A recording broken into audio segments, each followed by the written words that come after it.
রাজনীতি খুনিদের রাজনীতি এই বাংলাদেশে আর কোনোদিন হবে না।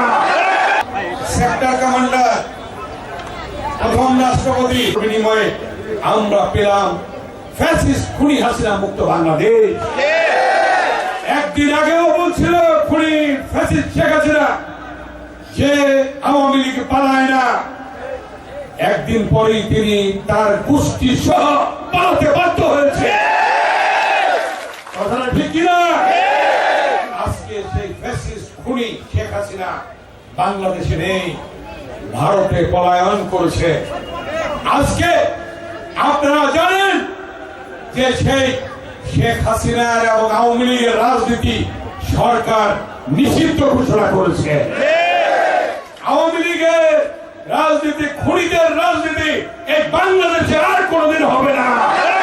আছে জিয়া পরিবার থাকবে আল্লাহর রহমতে। ইয়া রাব্বুল আলামিন।